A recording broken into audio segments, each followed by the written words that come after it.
Kemudian kalau misalnya di negara berkembang dan negara maju, bahkan hewan-hewan yang digunakan untuk bekerja atau hewan-hewan sports seperti misalnya kuda pacu, kemudian kuda yang digunakan untuk jumping dan dressage, kemudian canine, mereka juga memiliki potensi injury atau cedera yang sangat besar pada saat mereka performance gitu. Sehingga beberapa owner juga menginginkan hewan peliharaan mereka itu diakupuntur secara rutin untuk menjaga muscle atau otot dan tendonnya itu fit dan resisten terhadap injury sehingga tidak mudah cedera pada saat berolahraga atau training gitu. Sehingga pada saat mereka perform mereka tetap di physical condition yang fit gitu, yang optimal. Nah, apakah akupuntur itu dapat diaplikasikan pada semua hewan atau misalnya akupuntur ternyata terbatas hanya untuk anjing dan kucing atau dan kuda gitu.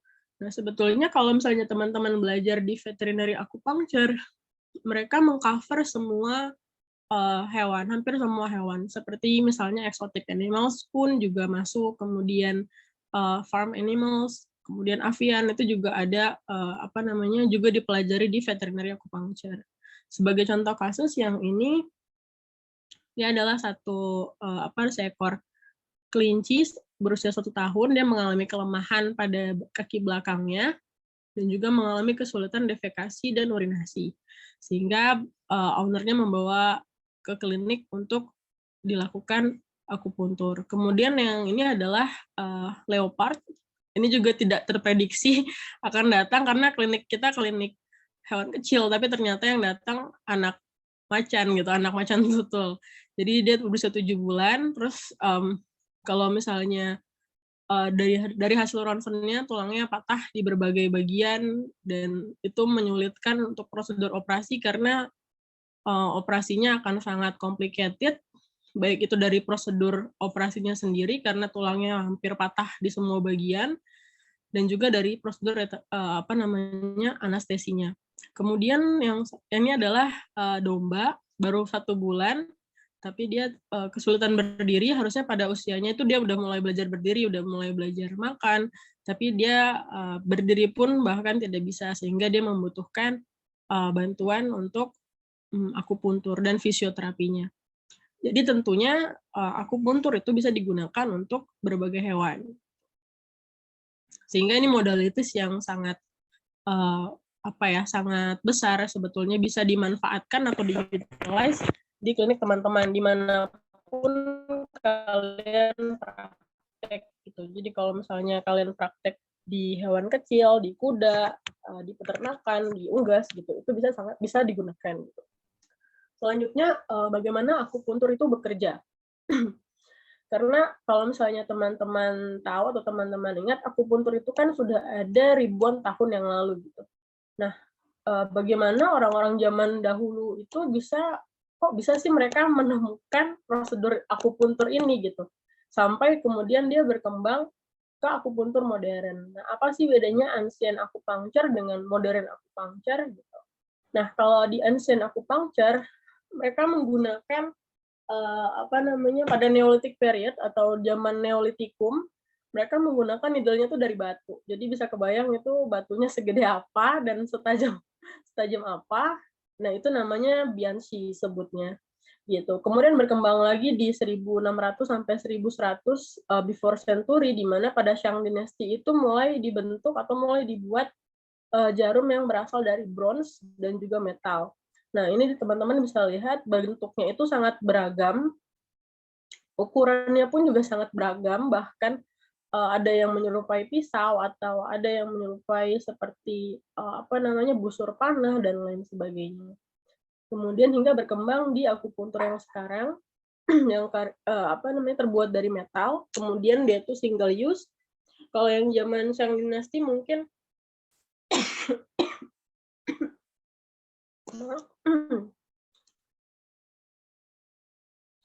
pada zaman Shang Dynasty itu mungkin bronze atau needle-nya itu setelah digunakan bisa reusable kebanyakan. Tapi kalau misalnya yang sekarang Semua needle akupuntur itu adalah single use dan mereka sudah disterilisasi dengan menggunakan ethylene oxide gas.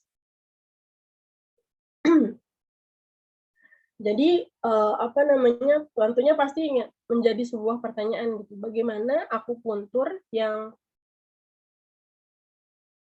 berkembang dari zaman dahulu kala gitu, zaman ancient sampai sekarang gitu. Nah, gimana caranya dia atau kita membuktikan bahwa akupuntur itu efektif dengan perkembangan zaman yang sekarang dengan teknologi yang ada gitu. Nah, untuk mengetahui bagaimana akupuntur itu bekerja, sebetulnya kita tidak bisa memahami hanya dengan dari satu mekanisme saja gitu, karena physiologic effects dari akupuntur terapi itu merupakan sebuah rangkaian interaksi antara sistem saraf, sistem endokrin, dan sistem imun, sehingga kita tidak bisa memisahkan atau mengkotakkan apa namanya reaksi atau respon dari sistem saraf, endokrin, dan imun terhadap stimulasi dari akupuntur itu gitu. Nah, kalau misalnya tadi kan saya sudah menyebutkan ada akupuntur, ada acupuncture points atau acupoints. Nah, apa sih acupoints itu gitu? Jadi acupoints itu merupakan shui atau shui itu communicating, shui itu holes atau lubang. Jadi dia merupakan lubang-lubang yang ada dalam tubuh kita, ibaratnya gitu ya, yang menyatukan, yang berkomunikasi satu dengan yang lainnya dan mengalirkan energi di dalam tubuh seperti itu. Nah, kenapa sih ada akupuntur itu punya akupoint gitu? Ada titik-titik tertentu, kenapa nggak kita bisa asal tusuk aja gitu langsung sembuh gitu? Nah, apa yang membuat akupoint itu spesial adalah pada setiap titik akupoint di dalam tubuh kita, dia itu memiliki free nerve endings, arterioles, lymphatic vessels, dan muscles yang jumlahnya lebih banyak dibandingkan dengan bagian tubuh yang lain gitu. Sehingga pada saat kita menstimulasi pada titik akupoint tertentu, itu kita mendapatkan respon yang lebih cepat dan lebih baik dibandingkan kita asal tusuk seperti itu. Yang mungkin tidak ada responnya justru. Kemudian berdasarkan penelitian dari National Institute of Health atau NIH di US, mereka menggunakan functional MRI atau fMRI untuk memeriksa akupoints gitu. Jadi mereka melihat apakah akupoints yang diberikan itu memberikan memberikan efek atau apakah tubuh kita merespon terhadap titik akupoint yang distimulasi seperti itu. Nah, dari MRI itu terlihat bahwa pada saat kita menusukkan jarum pada akupoints atau memberikan stimulasi pada akupoints, ternyata otak kita itu merilis biochemicals kepada otot, kemudian spinal cord dan brain untuk ibaratnya ada aktivitas bagian otak tertentu yang menjadi lebih aktif untuk merilis biochemicals tersebut, seperti misalnya beta endorfin, kemudian norepinefrin itu dirilis ke dalam darah untuk mempengaruhi fungsi dari sel-sel organ yang lain. Nah, dari hasil penelitian itu mereka menyimpulkan bahwa ada 3 essential factors yang mempengaruhi efektivitas atau performance dari prosedur akupuntur. Yang pertama adalah selected acupoints, jadi akupoint yang kita pilih untuk menyelesaikan atau mengatasi masalah tertentu. Kemudian stimulating methods and duration, jadi stimulating method itu misalnya akupuntur itu kan bisa hanya dengan jarum atau dry needle, tapi bisa juga kita stimulasi dengan listrik atau elektroakupuntur, kita stimulasi dengan laser akupuntur, kemudian kita juga bisa melakukan stimulasi dengan aquapuncture atau hemopuncture seperti itu. Dan untuk durasinya biasanya sangat bervariasi tergantung kasusnya, itu bisa range-nya kira-kira 15 sampai 60 menit.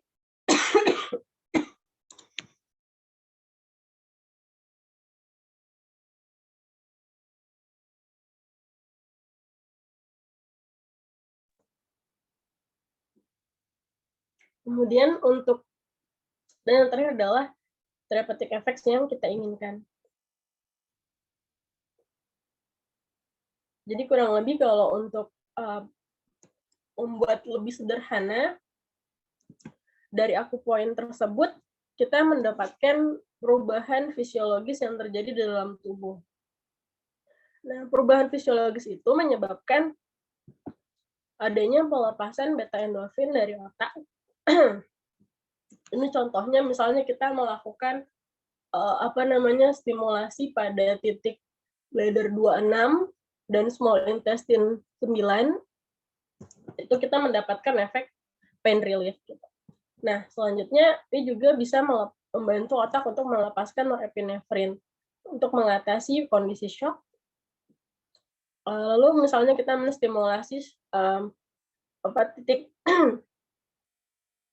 stomach, ST itu stomach 36 atau large intestine 4, kemudian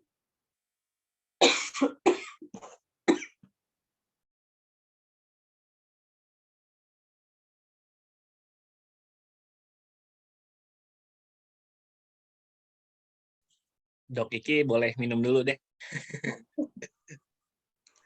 ya maaf ya dok. Dia minum kan? Oke. Udah. Gampang banget aku tuh. Ya, jadi pada saat kita menstimulasi stomach 36, kemudian large intestine 4 dan juga GV14, kita mendapatkan hasil berupa peningkatan WBC titer untuk antibodi dari T cell. Dok Iki, aku mau interrupt dikit boleh nggak? Kenapa? Ini yang increase white blood cell ini berarti kan kalau misalnya hewannya dalam keadaan sehat dan nggak perlu dalam keadaan sakit, terus kita lakukan acupuncture, itu boleh nggak sih buat preventif? Biar dia sehat, terhindar dari berbagai penyakit gitu. Ya, bisa sih dok sebetulnya. Jadi, itu tadi, jadi selain misalnya dia menyembuhkan, dia juga bisa untuk maintenance.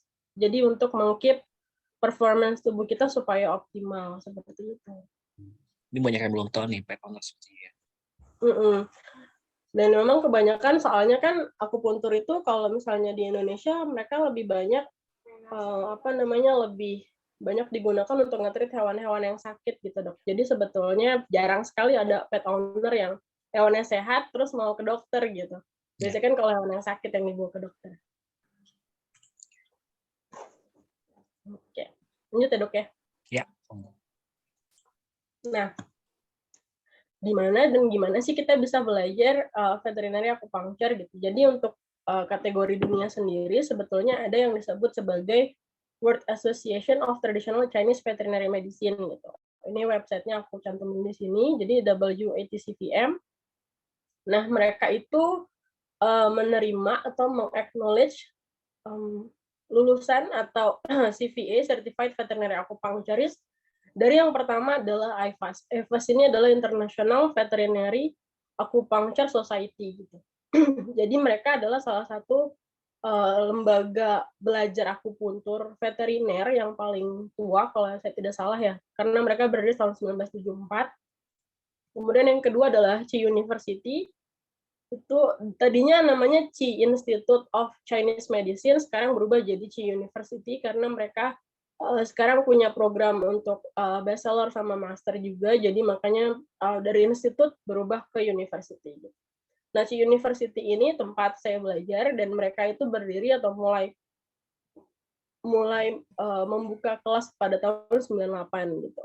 Nah, kalau yang sekarang ada dua yang baru yang di-acknowledge sama WATCVM. Yang pertama adalah College of Integrative Veterinary Therapists atau CIVT, dan yang kedua adalah Curacorvet. Gitu. Kalau untuk yang CIVT dan Curacorvet, saya belum mendapatkan informasi yang banyak tentang kedua institusi ini. Tapi yang jelas untuk IVAS sama Chi University itu adalah dua yang tertua yang bisa bisa kita apply untuk belajar akupuntur. Nah, untuk Chi University sendiri karena saya belajar di sana, jadi mereka punya kelas tahun ini yang untuk period 2022-2023. Kelasnya itu tentunya dalam bahasa Inggris, kemudian hanya untuk dokter hewan dan untuk veterinary students. Dan tentunya kalau dari Indonesia biasanya kita dapat harga khusus dalam tanda kutip, dapat scholarship juga karena termasuk negara berkembang. Jadi buat teman-teman mahasiswa, mumpung mahasiswa nih diskonnya kan lebih gede tuh. Jadi lumayan kalau misalnya mau apply dari sekarang gitu cicilnya. Kemudian untuk manage structure-nya itu ada Dr. Shi, beliau adalah presiden dari atau dekan dari Chu University sekarang ya. Terus kemudian ada Prof. Greg Todd, Dr. Cheryl, Dr. John, Dr. Carla, dan Dr. Roger. Seperti itu. Nah, untuk sedikit informasi tentang apa sih yang akan kalian pelajari ketika misalnya kalian mengejar atau ingin mendapatkan Certified Veterinary Acupuncturist. Yang pertama adalah harus memahami konsep dari Yin dan Yang. Mungkin ini adalah sering sekali muncul di TV atau di film gitu ya, tapi kadang kita cuma paham basicnya Yin dan Yang, hitam putih seperti itu. Tapi sebetulnya Yin dan Yang sendiri itu punya filosofi yang dalam di Chinese medicine. Kemudian yang kedua adalah Five Elements Theory. Five Elements Theory kalau misalnya teman-teman ingat mungkin di film Avatar kali ya. Jadi ada kategori elemennya tuh elemen tanah, ada wood atau kayu, kemudian ada fire, ada earth, metal atau logam, dan juga water, ada air gitu. Kemudian yang ketiga adalah Jing Qi Shen Blood and Body Fluid. Nah, ini satu konsep yang lebih lebih ekstensif lagi dari Chinese medicine. Kemudian ada Zhang Fu Physiology. Zhang Fu Physiology itu lebih berkaitan sama organ internal di dalam tubuh kita. Kemudian ada Jingwo. Jingwo itu the meridians. Ini mungkin yang tadi teman-teman sempat lihat kayak ada meridians atau channels dari bladder atau dari kidney, dari stomach, dari spleen dan lain sebagainya. Kemudian kita juga belajar tentang etiologi dan patologi. Apa saja karena etiologi dalam Chinese medicine itu berbeda dengan etiologinya Western atau conventional medicine, sehingga kita juga harus belajar etiologi dalam Chinese medicine itu apa aja sih, seperti itu. Kemudian dampaknya terhadap tubuh kita atau terhadap tubuh hewan itu seperti apa. Kemudian yang berikutnya adalah diagnostic methods. Kalau di Western medicine kan kita punya diagnostic method sangat luas ya, karena di Western atau conventional medicine itu mereka berkembang sangat pesat dan banyak tools yang bisa dimainkan, kayak misalnya ada USG, ada ronsen, kemudian ada alat darah untuk cek darah, kemudian ada otoskop dan lain sebagainya. Nah, sementara untuk Chinese medicine itu kan sudah dari ribuan tahun lalu gitu. Bagaimana caranya orang-orang zaman dulu mendiagnosa suatu penyakit, kemudian menentukan akupointnya gitu. Padahal mereka nggak punya stetoskop, mereka nggak punya ronsen, mereka nggak punya alat untuk ngecek darah kayak gitu. Jadi kita menggunakan dari zaman dulu itu diagnostic methods berdasarkan Chinese medicine itu, misalnya kita salah satunya misalnya melihat warna warna lidah, kemudian kita menentukan pulsnya dia atau merasakan pulsnya itu kuat atau lemah, kemudian deep atau superficial, seperti itu. Kemudian untuk primary diagnostic system ada 8 principles sama Zhang Fu patterns, kemudian ada juga diagnostic systemnya berdasarkan channels sama Lemnes, ini misalnya untuk kuda khususnya, sama ada tentunya prevention sama treatment strategies.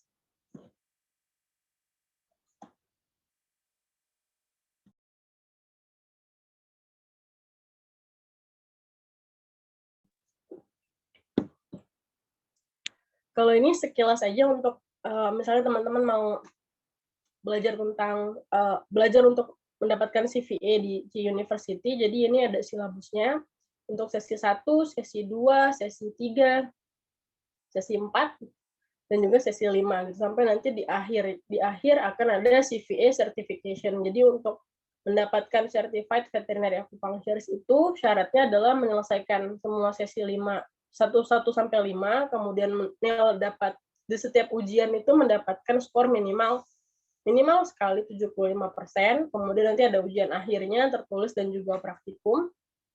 Kemudian nanti teman-teman juga harus magang di CVA yang terakreditasi juga. Terus di situ kalian harus buat case report yang kalian tangani dan kalian obati selama setidaknya 8 atau 3 bulan pengamatan seperti itu. Nah, sekarang saya ingin tanya kepada teman-teman, karena saya dari tadi bengek terus ya, mungkin harus gantian nih, teman-teman yang bisa mengungkapkan apa sih yang kalian tahu tentang yin dan yang. Ini adalah salah satu konsep yang sangat basic dan juga sebenarnya sederhana dan sangat mudah. Saya pengen tahu teman-teman, kalau misalnya dari saya dengar kata yin dan yang, gitu, apa kira-kira yang terlintas di pikiran teman-teman? Kalau aku sih Kung Fu Panda ya.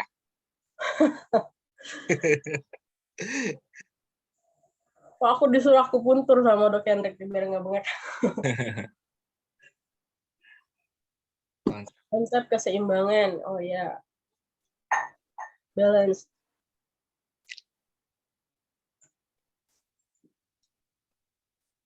Energi positif dan negatif, kayak listrik ya.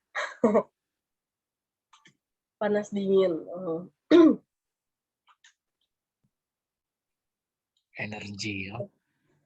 Jadi sebetulnya memang yang kalian sebutkan itu benar sih, konsepnya adalah yin dan yang itu berbicara tentang keseimbangan. Energi masuk dan keluar. Oke, Itu jadi, hukum kekekalan energi ya. kenapa? Hukum kekekalan energi. Tapi sebetulnya memang betul ya seperti sistem kekekalan energi gitu. Karena konsepnya adalah, jadi mereka punya yin dan yang itu, nah, jadi ada 5 prinsip dari yin dan yang. Yang pertama adalah semua yang ada di dunia ini itu punya aspek yang sebaliknya gitu, yaitu yin dan yang. Panas, dingin, keluar, masuk, kayak tadi yang disebutkan sama teman-teman ya. Oh. Ya, kalau Jin dan Jun beda lagi ya, Dok. Oh, angkatannya nih 90-an nih. Bentar ya. Ya, jadi kalau misalnya di yin dan yang, tentu kayak misalnya ada malam, ada siang, kayak gitu. Jadi segala sesuatu yang ada di dunia ini, mereka punya 2 aspek yang berlawanan. Kemudian berikutnya adalah yin dan yang itu bisa dibagi lagi menjadi yin dan yang. Jadi ada yin di dalam yin, ada yang di dalam yang. Kebayang nggak kira-kira? Kalau misalnya nih aku sebut, kalau yin itu kan yin itu yang hitam ya, Dok. Yang itu yang putih. Jadi kalau misalnya teman-teman lihat di sini, ini kan sebetulnya dia nggak garis pekat ya. Terus di sini di dalam hitam ada putih, di dalam putih ada hitam. Jadi ini yang disebut yang di dalam yin dan yin di dalam yang. Contohnya apa? Contohnya misalnya yang itu siang-siang, yin itu malam. Nah, kalau ada yang di dalam yin, contohnya itu misalnya subuh-subuh. Jadi kan dia masih yin itu kan midnight, dingin banget tuh, Dok, tengah malam kan. Terus makin subuh mulai ada sinar matahari, itu yang. Jadi ada yin di dalam yang, itu adalah waktu subuh-subuh. Kemudian kalau misalnya udah sore-sore nih dari subuh, kemudian siang jadi panas ke sore mulai adem, nah itu ada yin. Yin di dalam yang adalah pada saat misalnya sore-sore gitu, dari asar ke maghrib, itu yin dalam yang. Kayak gitu. Jadi selalu ada yin di dalam yang, ada yang di dalam yin. Kemudian yin dan yang itu saling mengkontrol satu sama lain. Jadi mereka nggak boleh kalau misalnya kita musim hujan nih, kayak tadi misalnya hujan, pasti kita masuk rumah mandi pakai air hangat. Kenapa mandi pakai air hangat? Karena itu cara kita mengontrol tubuh kita supaya balance. Jadi dari yin kita kedinginan, kemudian kita kasih air panas, kita kasih yang biar jadi balance kayak gitu. Atau misalnya lagi panas-panas di luar tengah hari bolong misalnya. Dari panas kita masuk ke dalam rumah, kita setel kipas atau kita setel AC, itu dari yang kita butuh yin, gitu, butuh dingin. Karena kita kepanasan, kita butuh dingin. Seperti itu. Makanya disebut yin dan yang itu saling mengkontrol satu sama lain. Nah, yang berikutnya, yin dan yang itu secara mutual mereka membentuk satu sama lain. Contohnya apa? Contohnya misalnya di dalam tubuh kita proses anabolisme dan katabolisme. Proses anabolisme itu kan proses mencerna makanan. Kita menggunakan energi di sini itu adalah yang untuk mencerna makanan. Makanan itu yin. Nah, ketika itu pada proses anabolisme. Tapi pada proses katabolisme, misalnya gluconeogenesis, kita menggunakan misalnya protein yang ada di dalam otot itu yin untuk menghasilkan energi atau yang gitu. Jadi mereka selalu ibaratnya meng-create satu sama lain untuk mendapatkan keseimbangan gitu. Kemudian yin dan yang itu bisa bertransform ke satu sama lain gitu, pada waktu-waktu tertentu. Nah, kalau misalnya itu contohnya adalah seperti yang tadi disebutkan. Jadi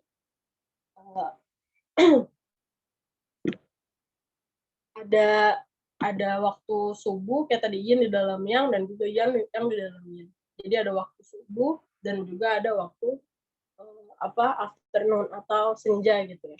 Jadi mereka perlahan-lahan berubah menjadi dari yin berubah menjadi yang, dari yang berubah menjadi yin gitu, sehingga ada proses transisinya atau ada proses transformasinya. Nah, selanjutnya dari yin dan yang tadi kita masuk ke pathological stage atau status patologisnya. Misalnya tadi sudah disebutkan oleh teman-teman bahwa yin dan yang itu berbicara soal keseimbangan atau harmoni. Jadi ibaratnya yang hitam ini adalah yin, yang putih ini adalah yang. Dan ini adalah garis keseimbangan. Pada saat yin dan yang ini berada dalam satu level yang sama, itu kita sebut sebagai sebuah harmoni. Tapi bagaimana jika misalnya kita mendapatkan bahwa ternyata yang-nya lebih tinggi dibandingkan yin-nya? Tentu itu disharmoni. Nah, kalau ini, karena yin itu cold dan yang itu heat atau panas, maka kita sebutnya kondisi sepertinya ini adalah yang excess atau excess heat gitu. Jadi panasnya terlalu tinggi. Contohnya apa? Misalnya demam pada anak kecil. Jadi panasnya terlalu tinggi atau heat-nya terlalu berlebihan. Tapi ada juga sebaliknya, ada disharmoni di mana kondisinya yin lebih tinggi daripada yang level energinya. Seperti itu. Itu yang ini kalau dua ini kita sebutnya sebagai excess atau kelebihan. Kelebihan yang atau kelebihan yin. Nah, selain itu ada juga kondisi di mana yin-nya normal, tapi yang-nya lebih rendah daripada batas balance-nya dia. Itu kita sebutnya defisiensi, artinya dia kekurangan. Kalau kayak gini berarti namanya disebutnya yang defisiensi, karena yang-nya lebih rendah dari batas atau dari batas balance-nya dia. Selanjutnya ada juga disebut sebagai yin defisiensi, karena batas karena yin-nya di bawah dari batas balance-nya dia. Seperti itu. Jadi ada 4 kategori disharmoni untuk kategori yin dan yang. Jadi ada 2 excess dan juga 2 defisiensi, yaitu yang excess dan yin excess, kemudian ada yang defisiensi dan yin defisiensi. Nah, itu yang tadi disebut. Jadi untuk diagnosisnya itu yang excess, kemudian treatment prinsipalnya gimana. Jadi kalau misalnya kita punya kelebihan nih, otomatis kan kita harus mengurangi kan. Jadi yang-nya pada kondisi yang excess seperti ini, yang ini harus kita sedasi atau kita sedate. Nah, kalau misalnya yin-nya yang excess, berarti yin-nya perlu disedate. Pada saat kondisi defisiensi, sebaliknya karena dia udah kurang, jadi kita harus tonify, kita harus mentonifikasi dia supaya dia mencapai batas balance-nya dia gitu, sehingga terjadi keseimbangan. Jadi konsepnya adalah excess dan defisiensi, kemudian treatment prinsipalnya adalah kita mau sedate atau kita mau tonify. Nah, contoh kasusnya kayak gini. Misalnya Jack itu 9 tahun di Elgin, Illinois, kemudian dia punya lumbar disc disease selama 2 tahun. Jadi dia udah sakit pinggang ibaratnya 2 tahun. Kemudian itu menyebabkan kaki belakangnya jadi lemah, kemudian hidung, telinga, bagian punggungnya sama kakinya itu udah dingin, kemudian lidahnya itu pucat keunguan, pulsusnya itu deep, weak, and slow. Nah, kalau menurut teman-teman, berdasarkan yang konsep yin dan yang tadi kita pelajari, apa TCPM diagnosisnya dia dan treatment prinsipalnya apa? Ada yang mau coba jawab atau misalnya mau komen di kolom chat juga boleh. Kalau mau speak up langsung juga tinggal raise your hand ya. Boleh. Ya, silakan dong. Langsung disuruh diagnosis. Ada yang berani?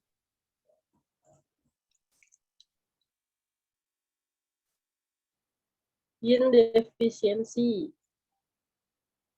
Apa Dok Andre? Yang lainnya?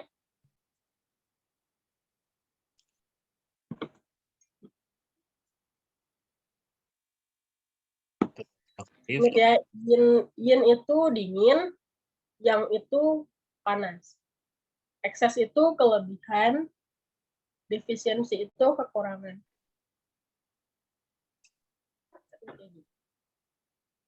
Yin ekses, yin defisiensi. Ini 50-50 nih jawaban. Aku kasih termnya biasanya kalau ekses itu pada hewan muda, defisiensi itu pada hewan-hewan tua. Itu yang udah pattern atau polanya seperti biasanya penyakit-penyakit ekses itu pada hewan muda, untuk yang defisiensi itu pada hewan-hewan tua. Tinggal yin atau yang. Jadi patternnya udah ada tuh ya. 9 tahun muda apa tua? Ayo. Oke. Kita lihat ya. Udah banyak yang benar. Jadi polanya adalah yang defisiensi. Kenapa yang? Yang itu berdasarkan chronic disease, kemudian dia tua itu untuk yang defisiensinya, kemudian ada rear weakness, ada coldness, jadi dia dingin kan, badannya dingin. Kalau badannya dingin artinya dia kekurangan panas kan, makanya disebutnya yang defisiensi.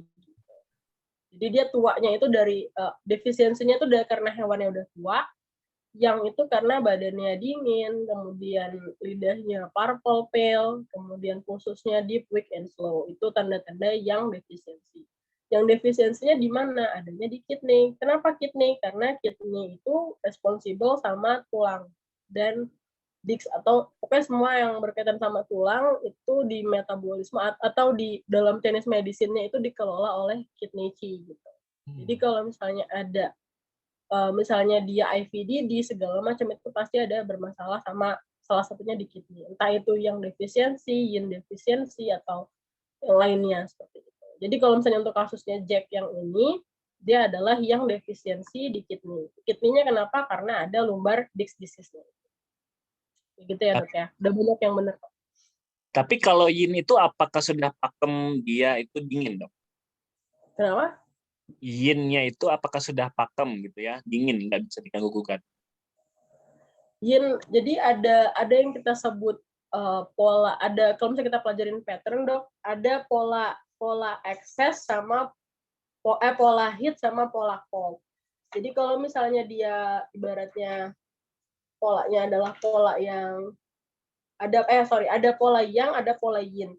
Kalau yin itu bisa dua Dok, bisa dia yin excess, jadi badannya dingin karena dinginnya kebanyakan, atau dia bisa defisiensi cold. Jadi kalau misalnya kita balik lagi yang ini misalnya nih, kondisi dingin dan kondisi yin, ini kan kondisi yin ya. Jadi badannya pasti dingin nih, karena cold-nya banyak. Atau bisa juga yang di sini. Jadi cold-nya normal, tapi yang-nya sedikit, panasnya lebih dikit. Jadi badannya tetap dingin. gitu. Ya, Bingung. I mean gini dok, ini kan yin-nya cold, yang-nya heat. Apakah sometimes bisa diganti yin-nya jadi heat, yang-nya jadi cold? Atau sudah pakem begitu? Kalau heat itu yang, kalau yin itu cold. Jadi nggak bisa diganti-ganti gitu ya? Enggak, karena kalau untuk konsep yin dan yang itu kayak gitu dok. Karena apa ya? Konsep yin dan yang itu berasal dari petani sebetulnya dok. Jadi petani pada saat dia menanam padi di bawah, maksudnya di sawah apa jadi di bawah? Menanam padi di sawah kan dia menunduk dok. Jadi bagian punggung atau dorsal itu kan kena sinar matahari lebih banyak. Itu kita sebutnya bagian yang ventral body itu yin karena lebih dingin. Oh, I Gitu. see. Jadi intinya sih kalau misalnya belajar yang lebih mudahnya adalah ya memang yin itu dingin, yang itu panas. Mhm. Untuk mempermudah pemahaman kita. Oke. Kalau untuk ekses dia bisa dua, bisa ekses panas, bisa ekses dingin. Jadi ekses sama defisiensi itu bisa yin dan yang. Cuma untuk misalnya kita belajar polanya, misalnya ada hewan kepanasan, badannya demam, dingin banget. Itu juga bisa dua. Misalnya dia yang ekses di sini, atau dia yin Ya, defisiensi. efisiensi ya. Jadi yang-nya normal, tidak melebihi batas balance, tapi dia kekurangan dingin dalam tubuhnya. Jadi polanya yang terlihat adalah panas gitu, excess heat. Gitu. Oke. Oke ya. Selanjutnya, nah kita udah tahu nih diagnosanya adalah yang defisiensi. Selanjutnya bagaimana treatmentnya? Dia kan yang defisiensi. Kalau yang defisiensi kita balik lagi berarti yang ini dok ya, yang defisiensi. Jadi dia yangnya ada di batas bawah, nggak nyampe ke batas balance. Jadi kalau pada kondisi yang defisiensi, tentu kita harus menify atau men-increase yang-nya. Seperti itu. Jadi intinya kalau misalnya yang paling mudah adalah seperti ini. Kalau misalnya ini kan kondisinya yang ekses, dia yang-nya kebanyakan. Otomatis dia harus disedasi untuk mencapai batas normal. Tapi kalau misalnya dia yang-nya terlalu sedikit atau yang defisiensi, maka yang ini harus ditonify supaya dia bisa naik ke batas normal. Jadi badannya balance. Itu. Kemudian yang selanjutnya adalah, nah ini mungkin yang paling banyak dipelajari ya tentang akupoint sebetulnya. Tapi tentunya sebelum belajar akupoint kita juga harus paham tentang konsep-konsep fundamental yang lain. Cuma aku skip konsepnya karena banyak banget dan itu nanti kelamaan ngebahasnya. Jadi kita langsung masuk ke akupoint saja. Nah, kalau misalnya akupoint yang teman-teman tahu ada berapa meridian sih di veterinary acupuncture gitu. Ada yang udah tahu kah? Karena sebagian ada yang udah belajar akupuntur ya. Waduh, nggak tahu deh. Angkat tangan. Ada yang tahu kah berapa jumlah meridian di dalam tubuh kita? Tuh, kata Dok Andre 12. Berarti ini mirip-mirip kayak apa? Central nervous system gitu nggak sih ya? 12. Oh,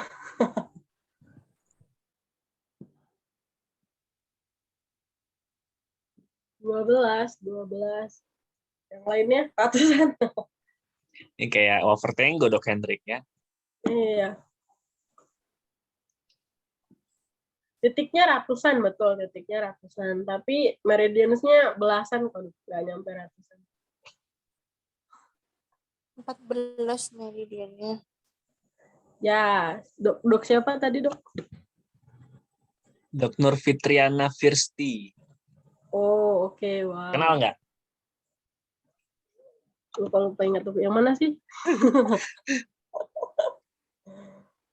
Ya betul dok, ada 14 meridian ya dok ya. Jadi ada meridian lung atau paru-paru, kita sebutnya LU untuk singkatnya. Kemudian ada large intestine atau LI. Kemudian ada stomach, ST, ada spleen, SP, ada heart, HT, small intestine, SI, bladder atau BL. Kemudian ada kidney, KID, KIT atau KI itu sama, kemudian pericardium itu PC singkatannya, kemudian triple heater TH, gallbladder GB, kemudian ada liver, live atau L. Liver nih pasti harus pakai V-nya karena nanti bisa ketukar sama L, bisa nggak dipakai V. Kemudian ada governing vessel atau GV sama conception vessel, ada CV. Jadi kalau misalnya 12 itu di luar dari governing vessel sama conception vessel. Jadi 12 sebetulnya betul juga, tapi lebih lengkapnya adalah ditambahkan dengan governing vessel sama conception vessel. Nah, untuk setiap meridians, jadi meridians itu adalah jalur, Dok. Jadi kan kita udah punya tuh, udah tahu titik-titik acupoint dalam tubuh kita itu yang tadi itu Shusui. Jadi ada connecting holes gitu. Nah, acupoints itu ketika misalnya kita hubungkan itu adalah membentuk jalur dari masing-masing meridian ini seperti itu.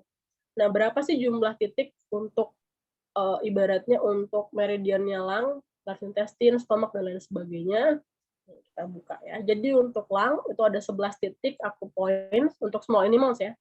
Kemudian large intestine itu ada 20, stomach ada 45, spleen 21, heart ada 9, small intestine 19, dan bladder ini yang paling banyak ada 67. Kemudian untuk kidney ada 27, pericardium ada 9, triple heater ada 23, gallbladder 44, liver 14, GV 28, dan CV 24. Nah, jadi dari hampir 14 channels dan 150 lebih acupoints itu, ini belum ditambah dengan classical points yang pakai bahasa Cina, itu biasanya memang banyak digunakan untuk mengatasi berbagai macam penyakit pada hewan seperti itu. Jadi nanti selain acupoints yang ada di sini, nanti ada juga yang kita sebut sebagai classical points. Classical points itu nggak berhubungan sama meridians organ, tapi mereka punya spot-spot tertentu dan bahasanya itu menggunakan masih pakai bahasa aslinya gitu. Jadi makanya disebut classical point. Nah, salah satu contohnya ini harus hafal, Dok. Kalau nggak hafal nggak lulus. Waduh. 150 titik. 157 ya kalau nggak salah, itu harus hafal. Wow. Itu yang harus dihafalkan, tapi sebetulnya untuk di anjing sendiri sebetulnya mungkin lebih dari itu titiknya. Wow, gokil. Gitu. Di kuda lebih wow lagi, Dok. Karena aku kan juga waktu itu sempat kerja di kuda juga kan, dalam artian di working horses Delman gitu. Kalau di kuda itu titiknya ada 600, Dok. Makanya aku nggak berani ngambil license ya. Acupuncture yang di kuda karena bisa botak kayaknya. Wow. Tuh.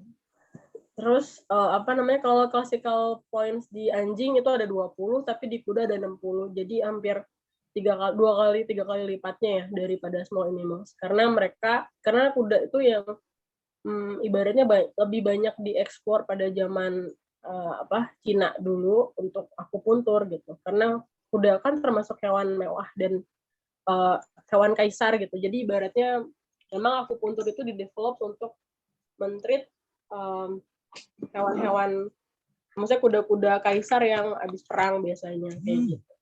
Makanya titiknya banyak dan banyak yang istimewa. Kemudian ini salah satu contoh classical points, kan kita disebutkan kalau dia tuh nggak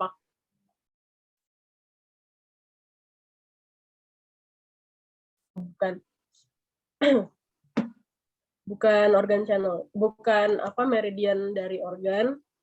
Ini contohnya adalah Sangen. Sangen ini salah satu yang paling banyak digunakan di klinik.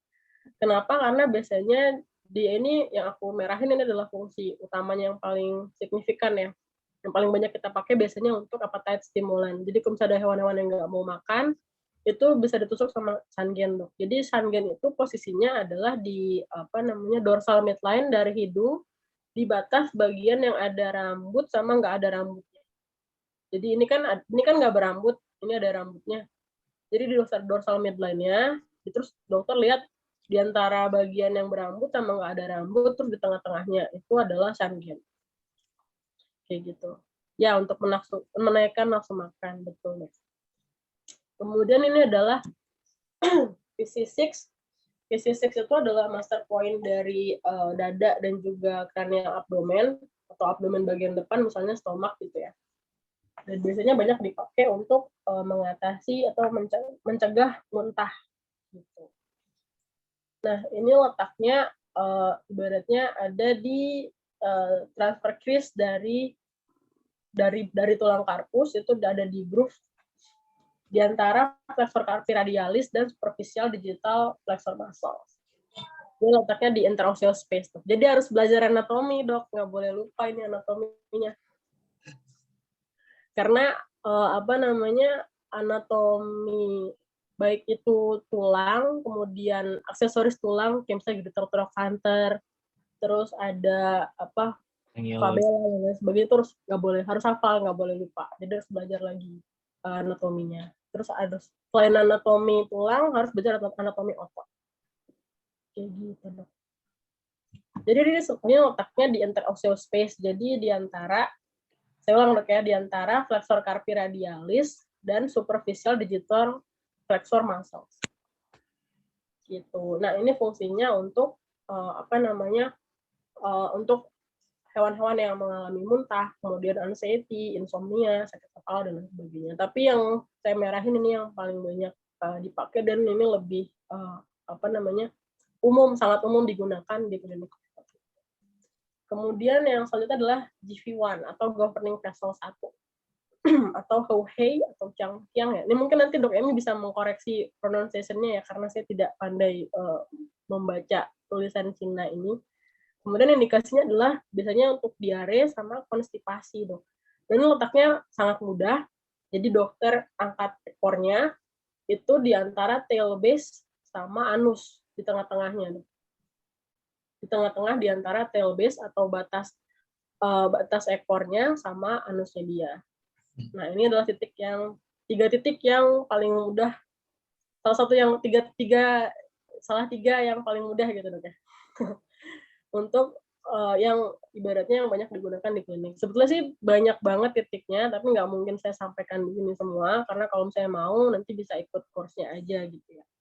Atau ikut kelas TCVM yang fundamental, karena ya TCVM juga punya kelas fundamental, jadi ibaratnya ini kelas untuk belajar akupuntur tapi pakai bahasa Indonesia. Ini kayak pre-kelasnya sebelum ngambil si university kalau menurut aku. Jadi kalau buat teman-teman yang mau ngambil course untuk ngejar CPA atau Certified Veterinary Acupuncturist, aku sih suggest untuk ambil dulu kelas fundamental dari IATCVM supaya kalian belajar konsepnya tapi pakai bahasa Indonesia gitu, nggak langsung pakai bahasa Inggris dan bahasa Cina gitu, karena nanti mabuk duluan sebelum jadi supaya bayarnya nggak sia-sia gitu, mendingan cobain dulu belajar yang pakai versi bahasa Indonesianya. Kalau kalian sanggup, baru lanjut masuk ke university. Seperti itu. Wow. Oke deh. Mungkin segitu aja, Dok Binol, yang bisa saya sampaikan. Nanti lebih banyak ke diskusi aja ya. Di sini juga ada teman-teman dari IATCVM, jadi nanti bisa kita sama-sama diskusi bareng. Seperti itu. Terima kasih banyak atas perhatian teman-teman semua. Wassalamualaikum warahmatullahi wabarakatuh. Waalaikumsalam. Wow.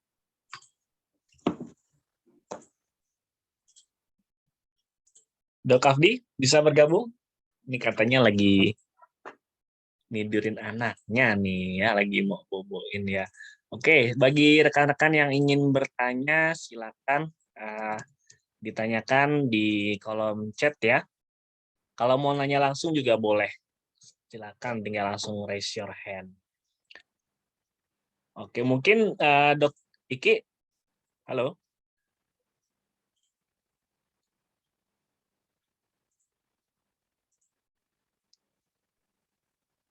Iya, Dok. Oke. Ini kan tadi ada informasi tentang pembukaan kelas dari IITCVM ya. Mungkin boleh disampaikan juga nih, karena juga ada yang relate pertanyaannya. Bagaimana cara bergabungnya?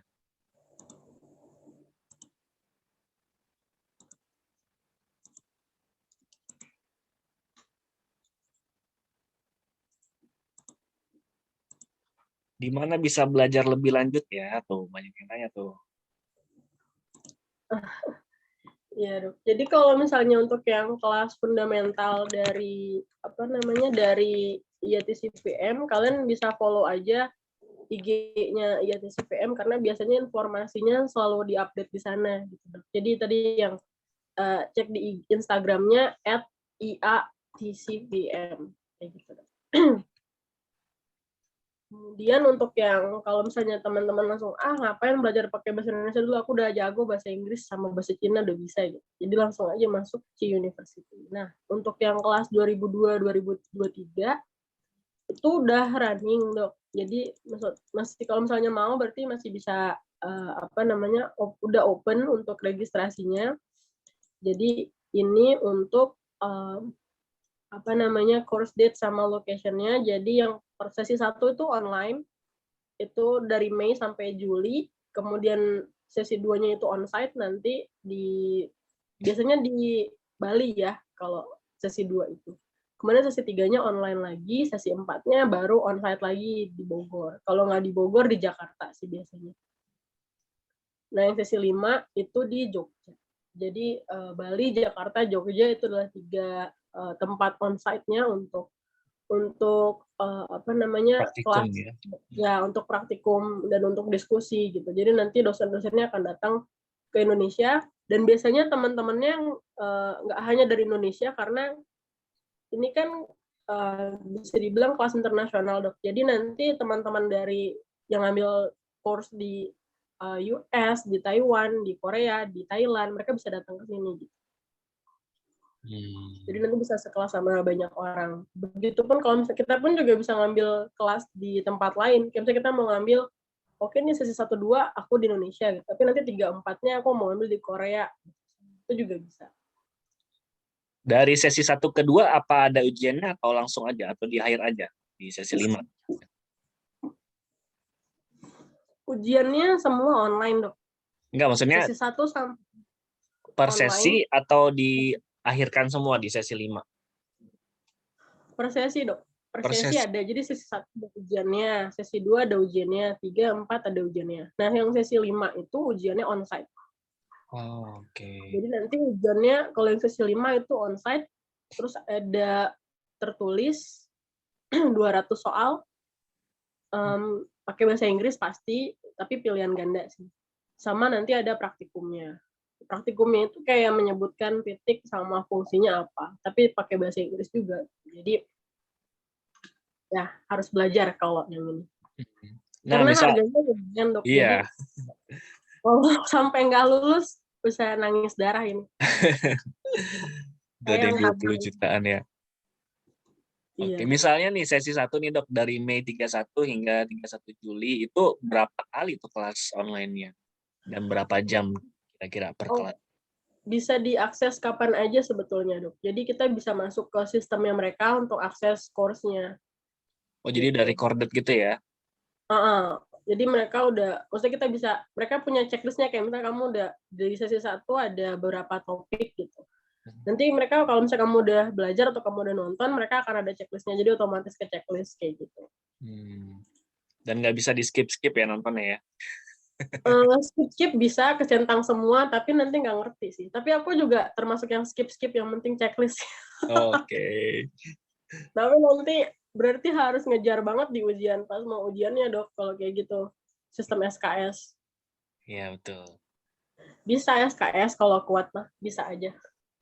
Itu aja tadi titiknya udah lebih dari 150. Iya, makanya memang harus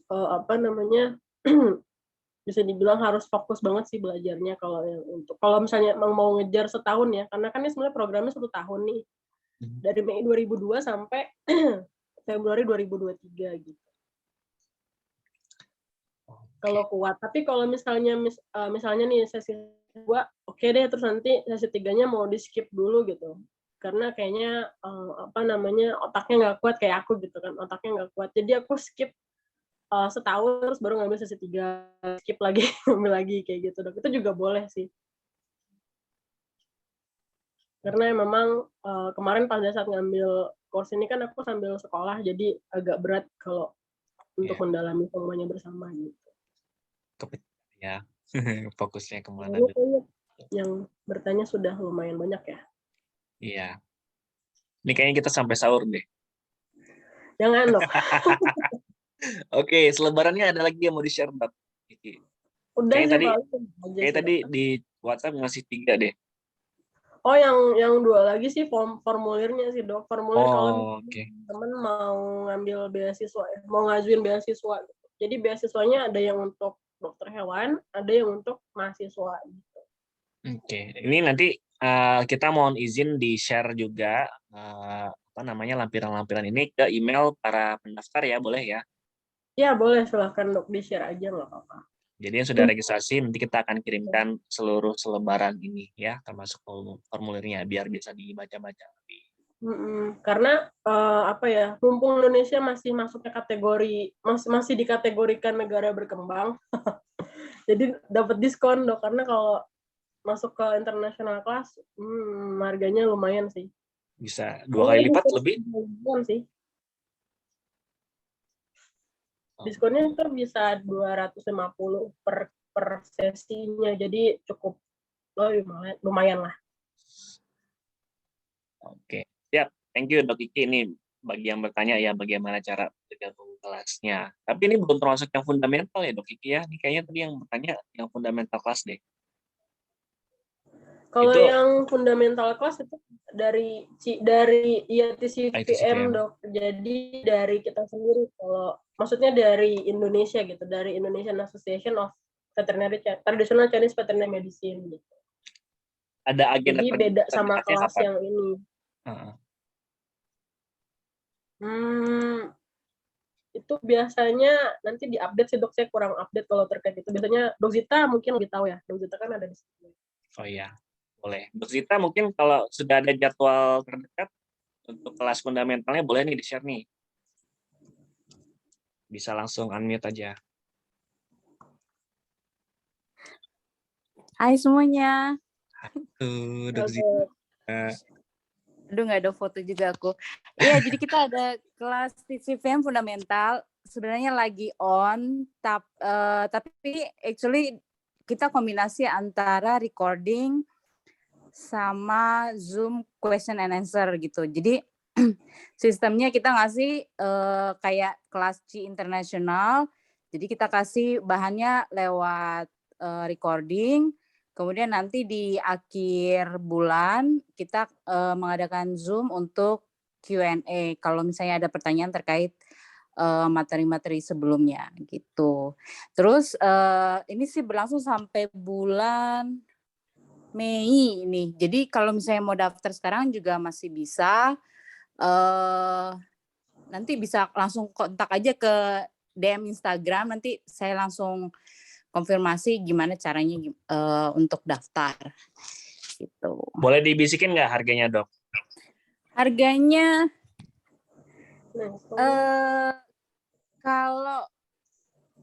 kalau nggak salah 1,5. Sebentar saya cek dulu. Iya benar. Untuk non anggota ADHPTCI itu 1,5. Kalau untuk anggota ADHPTCI itu 1 juta. Tuh. Terus kalau mau bergabung jadi anggotanya? Bergabung jadi anggota itu ada beberapa syarat. Jadi paling nggak kita harus ngambil salah satu kelas. Misalnya ambil kelas TCVM fundamental, itu harus full, terus atau pernah ikut kelas C University, atau pernah ikut kelas herbal kelas kita, itu boleh kontak ke saya nanti saya lihat dulu udah ikut yang herbal yang mana aja, nanti kalau oke berarti boleh gabung jadi anggota ADHPTCI. Ini keren gitu. Kayaknya satu-satunya asosiasi yang mensyaratkan ada ikutan eventnya dulu baru bisa join jadi member ya. Iya, soalnya kita mau mengedukasi dokter hewan sebelum bergabung sama asosiasi kita. Oh ya, buat yang belum tahu, sebenarnya ADHPTCI itu bahasa Indonesianya, untuk Inggrisnya kita IATCVM gitu. Jadi nanti takut bingung kan, apa ini ADHPTCI gitu. ADHPTCI itu kepanjangannya Asosiasi Dokter Hewan Pengobatan Tradisional China Indonesia. Oke. Tuh. Ini nanti infonya bisa dipantau terus di Instagramnya ya dok ya, @iatcvm gitu ya. Iya, boleh atau langsung DM di Instagram kita juga boleh. Gitu. Yap. Thank you Dok Zita Ya, informasinya nih ya. sama-sama. Ini soalnya yang tertarik ada banyak banget. Ini lebih dari 350 yang daftar. Jadi nanti list yang registrasi podcast ini kita akan share juga ke Dok Titi ya untuk nanti dilanjutkan apakah akan dicoba promosi untuk kegiatan-kegiatan IATCVM-nya. Gitu ya. Oke, Thank you Dok Zita. thank you Dr. B. Oke. Ini sudah lewat jam 10 nih. Dok Put. Sudah bisa bergabung Dok Putra?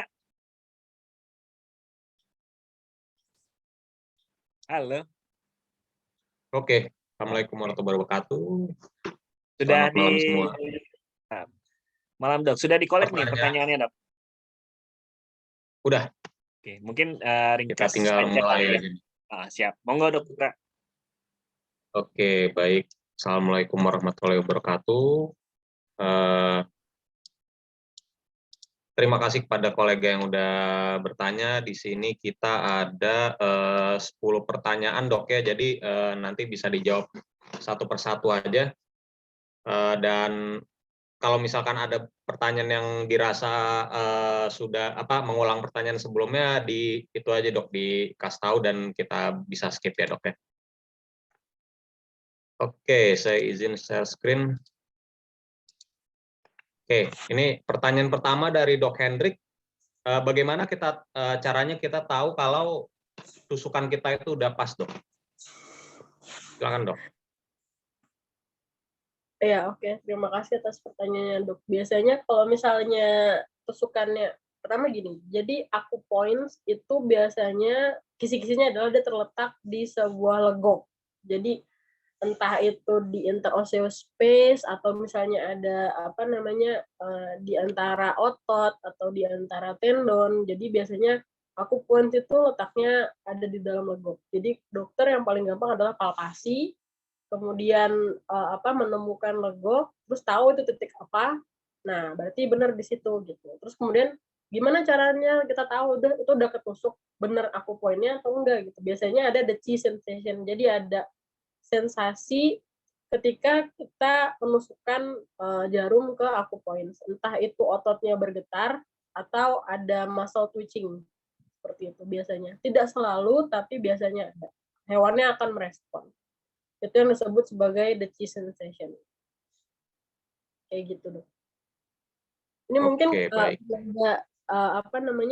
Dokter Emi, Dokter Sheila, dan Dokter Zita mungkin nanti bisa dibantu juga kalau misalnya saya ada yang kurang ya Dok ya, karena saya juga posisinya kan masih belajar ya. Belum dapat CVA-nya gitu, jadi maksudnya kan ada suhu-suhunya di sini, nanti bisa ikut bantu kalau saya ada yang kurang seperti itu. Oke, siap Dok Vino, dipantau ya nanti kalau para sinse mau membantu ini ya. Oke, kita ke pertanyaan kedua Dok. Ini dari, sorry ini agak remote sini. Dari Dok Andre ini untuk diagnosa lidah dan pulsus apakah sama dengan di manusia Dok pada hewan? Lidah dan pulsus, saya nggak belajar yang di manusia ya, jadi saya nggak tahu sih Dok. Maksudnya gini, kalau misalnya diagnosa itu kan bisa lewat lidah, pulsus, kemudian juga bisa lihat pattern-nya atau polanya dari Zhang-Fu pattern atau yin yang pattern kayak gitu. Nah, kalau misalnya dibandingkan sama manusia, saya nggak tahu karena saya nggak belajar di manusia, tapi intinya kalau misalnya lidah itu biasanya kita lihat warnanya, apakah dia merah, apakah dia pucat, apakah dia purple, terus apakah dia basah, apakah dia kering. Selanjutnya selain warna sama ibaratnya basah atau keringnya, kita juga lihat ukuran. Kayak misalnya lidahnya ukurannya terlalu kecil atau lidahnya membengkak atau lidahnya normal. Kemudian selain ukuran kita juga lihat ada coating. Ada lapisan di atas lidah itu ada lapisannya atau enggak. Biasanya ada lapisan yang berwarna kuning atau putih, itu juga kita lihat. Itu salah satu cara untuk mendiagnosa. Nah, untuk pulsus apa namanya, biasanya yang kita amati adalah dia pertama pada saat kita pegang kan biasanya di femoralis ya, arteri femoralis yang paling mudah kalau di anjing kucing. Jadi biasanya kita rasakan apakah kiri dan kanan sama. Apakah dia superficial atau deep pulsusnya, kemudian apakah dia pulsusnya kuat atau lemah, kemudian apakah dia cepat atau lambat. Seperti itu. Kemudian ada juga yang disebut dengan pulsus wiry atau dia menyerupai kawat, jadi tegang sekali pembuluh darahnya, itu kita sebut wiry kayak gitu. Nah, untuk setiap diagnosanya kalau yang kayak gini gimana, kayak gitu gimana, itu nanti belajarnya di ICU University di sesi 3. Gitu. Oke. Ini ada pengumuman juga dari Dok Emi nih, cara mendiagnosa lidah dan pulsus akan diajarkan secara mendetail di sesi 3 kelas akupuncture Ci University ya. Jadi kalau misalkan tadi Dok Andre mau lebih dalam lagi, bisa langsung ikut kelasnya aja, Dok. Iya, Dok. Karena kenapa tidak langsung kayak kalau lidahnya begini berarti ini, lidahnya begitu berarti itu gitu. Karena semua itu ada konsepnya, ada basicnya. Jadi kalau misalnya langsung lompat ke sana, nanti kita bisa misdiagnose gitu. Hasilnya apa kalau misdiagnose gitu? Sebetulnya kalau akupuntur kan nggak ada side effect, ya, hampir nggak ada side effect. Tapi kalau misalnya kita salah diagnosa, kemudian salah memilih akupoints, biasanya itu jatuhnya akan sia-sia. Jadi nggak ada persembuhan, proses persembuhan yang terjadi. Side effect-nya nggak ada, cuma jadinya jatuhnya makin lama sembuhnya karena nggak akurat akupoinnya. Oke, baik. Ini saya lagi ada trouble untuk share screen, jadi saya bacakan aja pertanyaannya, Dok ya. Iya, silakan. Pertanyaan Dok. berikutnya dari Dr. Feliciana Hendru. Apakah akupuncture ini bisa menjadi salah satu pilihan untuk masalah autoimun, Dok? Autoimun. Iya, Kalau saya autoimun. pribadi belum pernah menangani kasus autoimun, cuma biasanya kalau endokrin ya, masalah endokrin sama reproduksi itu bisa. Cuma kalau autoimun saya jujur saya belum pernah baca tentang itu dan belum pernah mendapatkan pasiennya. Jadi mungkin Dok Emi atau Dok Zita yang sudah lebih lama praktek mungkin sudah pernah menemuin kah Dok untuk yang autoimun? Karena sebetulnya untuk autoimun sendiri agak berat ya, bisa dibilang akupuntur itu mungkin tidak menyembuhkan, tapi hanya bisa memaintenance supaya dia nggak makin parah. Oke, baik. Nih kita lanjut ke pertanyaan berikutnya, Dok ya. Dari Dr. Arya Mahdi, ini untuk kasus hip dysplasia, intensitas stimulasinya bagaimana, Dok ya? Hip dysplasia. Kalau hip dysplasia itu kan pertama kita harus tahu dia hip dysplasianya pasti udah ada ronsennya, Dok ya, kalau hip dysplasia, karena nggak mungkin hip dysplasia tanpa ronsen kalau menurut saya. Terus dihitung Warburg angle-nya berapa, kemudian kita harus asesmen dulu apakah dia membutuhkan tindakan operasi atau enggak, kayak gitu. Nah, kalau misalnya dia memang membutuhkan tindakan operasi gitu, akupuntur kita nggak akan efektif jatuhnya. Kenapa? Karena akupuntur itu tidak bisa menyelesaikan masalah struktural tulang. Jadi kalau misalnya dia ada fraktur, ada displasia, itu berarti kita harus cari metode yang lain, misalnya dengan operasi atau dengan bandaging. Akupuntur sifatnya adalah suportif. Jadi dia mensupport supaya ototnya nggak atrofi, support supaya sistem sarafnya nggak keganggu karena pada saat tulang itu displace, otomatis kan bisa jadi ada tulang yang saraf yang kejepit atau ototnya jadi twisted, itu juga bisa. Nah, itu juga harus dibantu dengan akupuntur, terutama untuk yang sarafnya. Tapi untuk secara struktural akupuntur tidak membantu untuk masalah hip dysplasia. Jadi biasanya kalau misalnya di klinik saya, jika ada kasus hip dysplasia, pertama pasti kita ambil ronsen, kemudian yang kedua konsultasi dengan orthopedic surgeon, apakah itu termasuk kategori yang sudah bisa memerlukan tindakan bedah atau tidak. Kemudian biasanya selain elektroakupuntur, biasanya kita support dengan therapeutic exercise atau seperti misalnya water treadmill atau berenang kayak gitu. Kenapa demikian? Tujuannya adalah untuk building muscle mass sama muscle strength. Karena joinnya udah terganggu, tulangnya udah terganggu, kita hanya bisa memperkuat ototnya sama tendonnya supaya bisa mensupport sendi dan tulangnya, kayak gitu. Ini Oke, jadi baik. strategi baru nggak sih? Pet fitness ya? Oh iya, kayak semacam Pet rehabilitation, Dok. masuknya ke rehab sih dok, Oke. yang jadi integrative medicine jatuhnya. Nggak Ya. bisa berdiri sendiri. Kita lanjut, Dok ya. Pertanyaan berikutnya ini dari Cea Santi. Apakah akupuntur bisa dipakai dalam prosedur operasi, Dok? Misalkan untuk menstabilkan kerja anestesi dan atau mencegah bleeding, Dok? Bisa untuk mencegah mencegah bleeding bisa, atau misalnya pada saat post op hewannya nggak bangun-bangun, itu juga kita bisa pakai akupuntur untuk stimulasi dia supaya lebih cepat bangun. Gitu. Oke. Dan yang pasti adalah post operasi untuk persembuhan luka itu bisa. Jadi kita bisa pakai Dragon Cycle. Jadi kalau misalnya ada lesio luka post operasi gitu, luka di tepian lukanya itu bisa kita kasih jarum akupuntur untuk bantu stimulasi proses persembuhan jaringannya. Biasanya lebih cepat. Kalau di klinik aku biasanya selain pakai akupuntur, kita pakai laser terapi untuk bantu stimulasinya. Jadi itu jauh lebih cepat untuk menutup lukanya kayak gitu. Oke, baik. Pertanyaan berikutnya dari Dr. Astrid. Dok, kalau ikut kelas akupuntur, apakah akan diajari senam tai chi juga? Ini Dok Astrid, kalau mau ikut tai chi, bareng saya aja, Dok, di Jakarta, Dok. Iya, jadi kalau misalnya Gimana, Dok? kalau Chi University sih sebetulnya senam tai chi itu biasanya dilakukan memang sebelum kita mulai kelas gitu. Jadi tujuannya adalah supaya kita lebih rileks dan lebih konsentrasi pada saat belajar. Karena kan materinya berat, terus durasinya lumayan panjang gitu. Jadi biasanya senam tai chi dulu di awal. Diajarin. Ini di chat juga dari Dok Sela ya, bahwa akupuntur juga bisa menjadi sifat analgesik ya pada saat operasi ya. Nah, iya betul. Untuk post-op juga terutama. Jadi untuk bantu untuk pain relief ya, karena kan kita biasanya kalau hewan-hewan tua juga nggak bisa terlalu banyak pakai obat-obatan, jadi biasanya kita bantu juga sama akupuntur supaya dia nggak terlalu sakit. Ini alternatifnya golden choice banget sih, pakai akupuntur. Terima kasih Dok Sheila. Dok Sheila pernah nemu ini nggak Dok Sheila?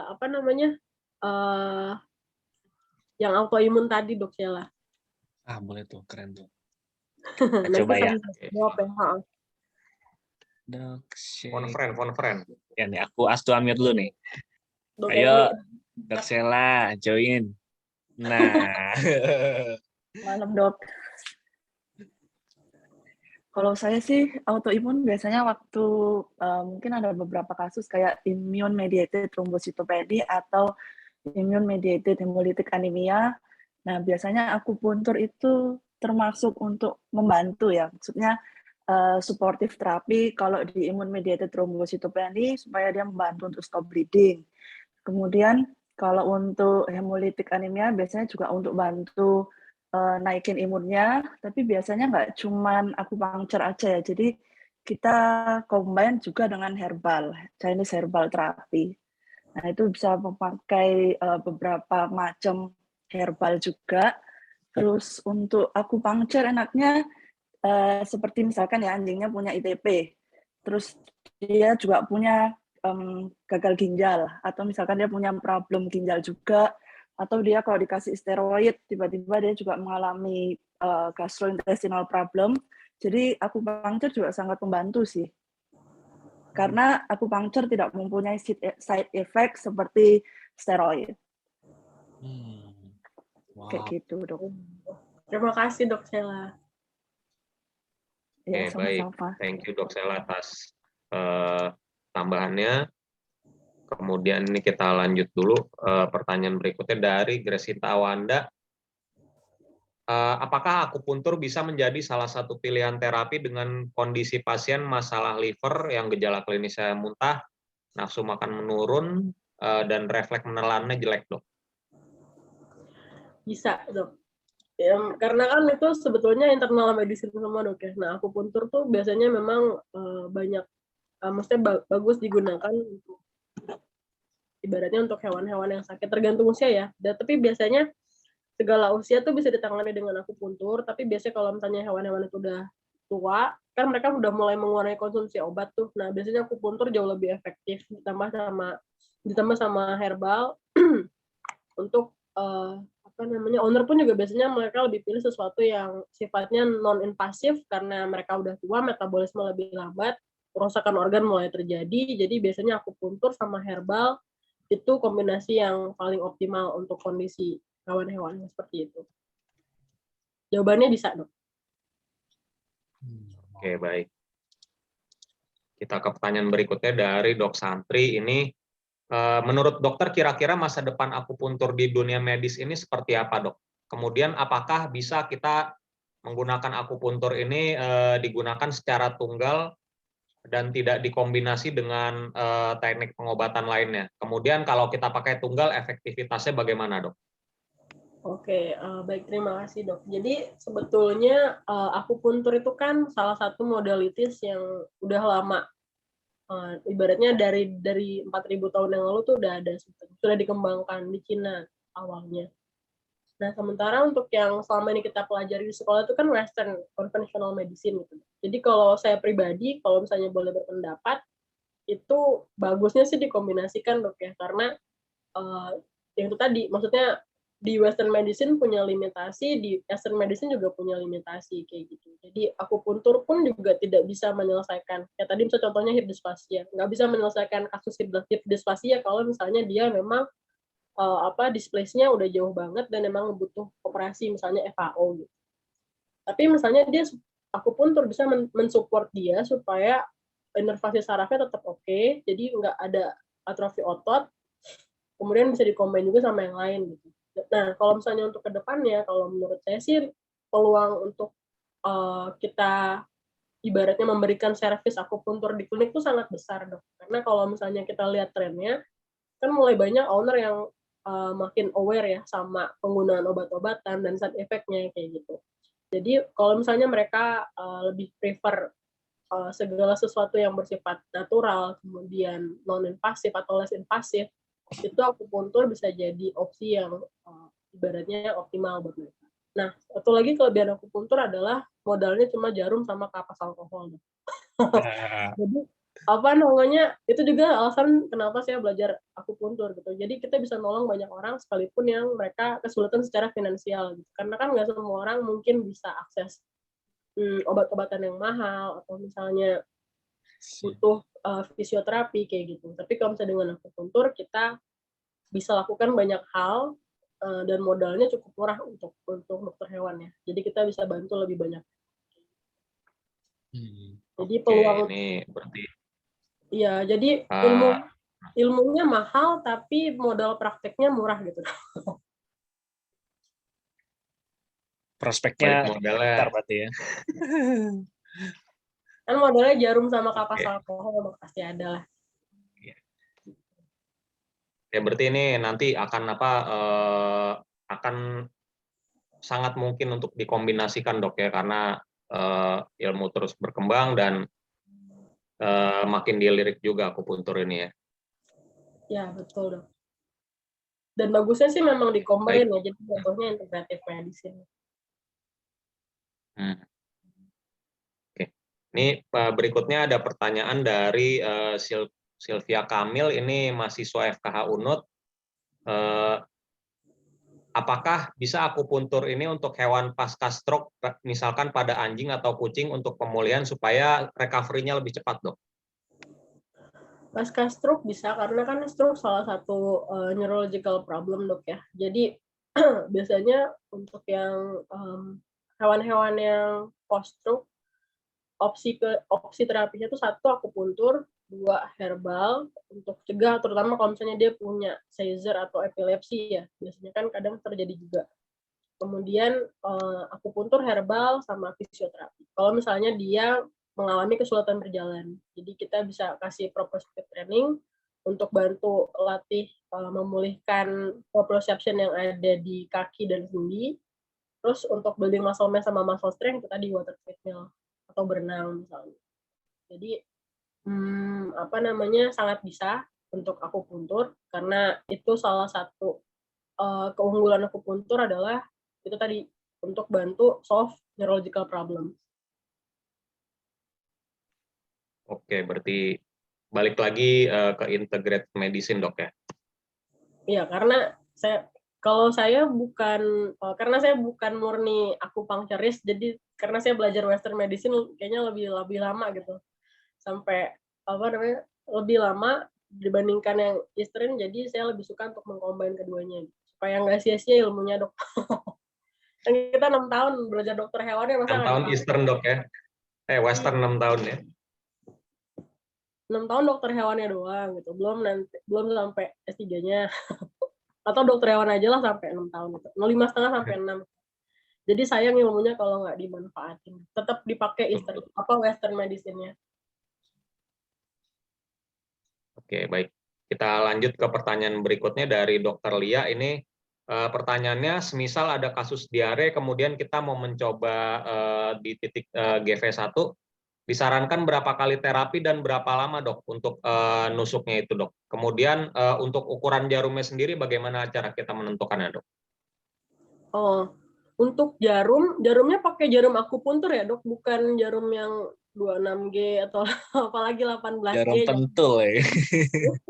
Jarum pentul. Mungkin ukurannya, Dok, kan beda-beda ya jarum akupuntur, ada yang berapa cun gitu kan. Ya, jadi jarum akupuntur itu kan ada yang setengah cun, ada yang pokoknya intinya adalah ada banyak. Itu bisa, kalau untuk ukuran mah bisa di browsing, di Shopee pun juga jualan jarum akupuntur gitu. Jadi tergantung hewannya, ini anjing atau kucing gitu. Biasanya kalau misalnya yang kucing setengah cun itu udah cukup gitu. Jadi nggak terlalu besar. Kalau misalnya anjingnya anjing besar bisa pakai 1 cun atau biasanya 1 cun sih untuk yang anjing besar.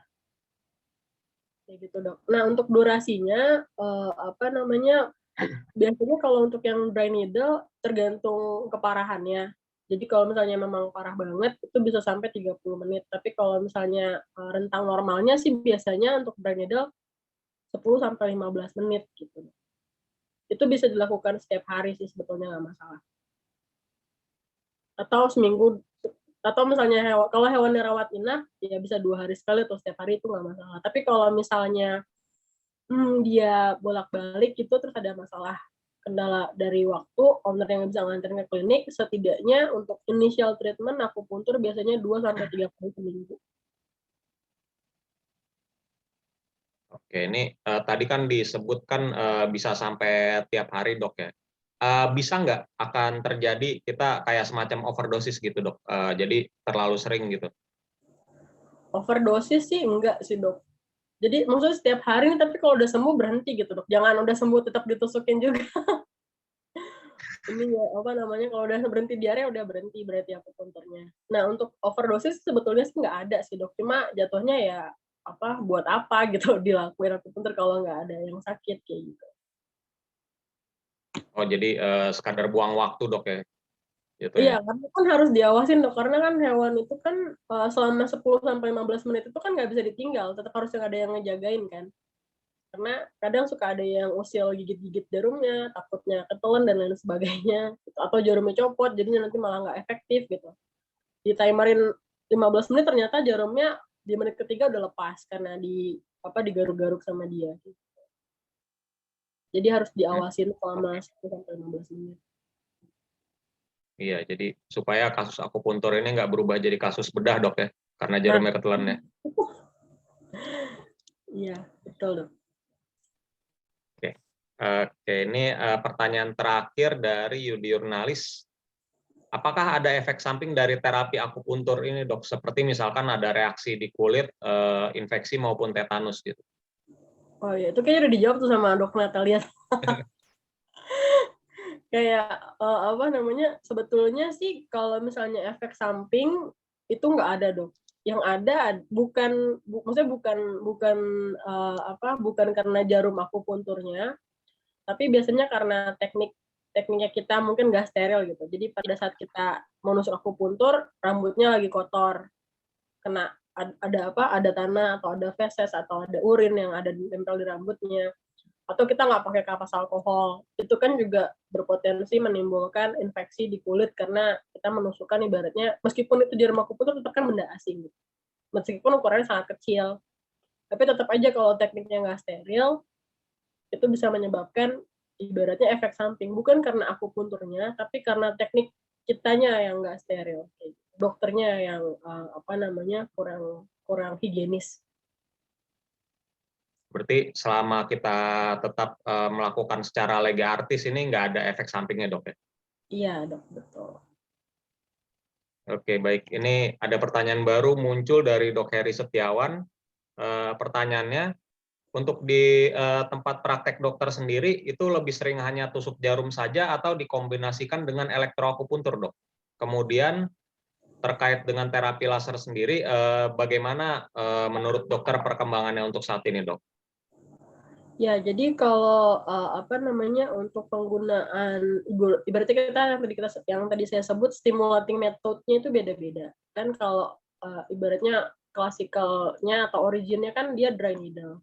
Tapi seiring dengan perkembangan teknologi, jadi ada elektroakupuntur, kemudian ada laser akupuntur dan lain sebagainya.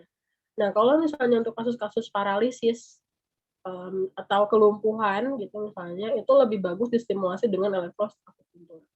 Kayak gitu, Dok. Jadi kalau misalnya laser akupuntur tuh biasanya kita gunakan kalau misalnya satu hewannya biasanya masih muda dan sangat kecilan. Di mana jarumnya ditusuk, lepas lagi, tusuk, lepas lagi, tusuk, lepas lagi. Nah, itu susah banget. Jadi kalau untuk hewan-hewan yang muda dan sangat aktif, biasanya nih dry needle itu nggak efektif atau nggak efisien karena biasanya sering copot kayak gitu. Jadi makanya kita pakai laser akupuntur. Tapi kalau misalnya kasus paralisis itu lebih bagus distimulasi dengan elektroakupuntur. Tapi untuk maintenance aja misalnya atau misalnya hewan-hewan yang seizure, ini juga ada kontraindikasi, Dok ya. Untuk hewan-hewan yang punya seizure atau epilepsi itu tidak boleh distimulasi dengan elektroakupuntur. Jadi hanya boleh dry needle saja. Itu alasannya kenapa, Dok, tidak boleh menggunakan elektroakupunktur untuk yang seizure, Dok? Jadi kan seizure itu kan sebetulnya dia kan ada loncatan elektron di serabut sarafnya kan, Dok. Jadi ketika kita menstimulasi dia dengan elektroakupuntur, listriknya kan pengantar listriknya jadi semakin besar. Gitu. Nah, itu yang ibaratnya karena ibaratnya serabut saraf itu juga berjalan karena ada loncatan elektron, itu kan juga sebenarnya reaksi listrik ringan di dalam tubuh gitu. Nah, ketika kita stimulasi dengan akupuntur, itu nanti akan menjadi kacau stimulasi listrik di dalam sel saraf. Takutnya nanti malah jadi seizure lagi, makanya jadi kontraindikasi untuk melakukan elektroakupuntur pada pasien yang memiliki seizure atau epilepsi. Takutnya nanti malah menginduce munculnya seizure. Karena kita kasih listrik. Oke, ini masih ada muncul pertanyaan lagi nih, kita sikat aja sekaliannya dari Dok Santri. Misal untuk kasus paralysis yang pada saat di myelograph sudah menunjukkan hasil total ruptur pada spinal, apakah masih bisa dibantu dengan akupunktur, Dok? Kalau saya sebenarnya belum pernah melihat myelografi ya, belum pernah melakukan myelografi. Kalau misalnya untuk total rupture pada spinal, kita perlu evaluasi pemeriksaan sarafnya, Dok. Jadi neurological exam itu penting. Ortopedik sama neurological exam biasanya kita lakukan sebelum akupuntur. Kalau di klinik saya, Dok ya. Jadi biasanya kalau misalnya memang responnya itu misalnya nih respon dari hasil pemeriksaan neurologik itu respon sakitnya tidak ada refleks sama sekali dari hasil pemeriksaan itu. Biasanya kita stimulasi dengan elektrostimulasi, dengan elektroakupuntur sampai yang paling pol frekuensi aliran listriknya. Kalau sampai misalnya elektroakupuntur pun tidak memberikan respon, biasanya kita berpindah ke TENS. Jadi kita kasih elektrostimulasi. itu listriknya lebih besar dibandingkan elektroakupuntur. Jadi bukan pakai jarum, tapi pakai elektroda kita tempelin di daerah yang injur. Kayak gitu. Ini kayaknya ada tambahan dari Dok Sela. Silakan Oh Dok iya, Sela. Silakan.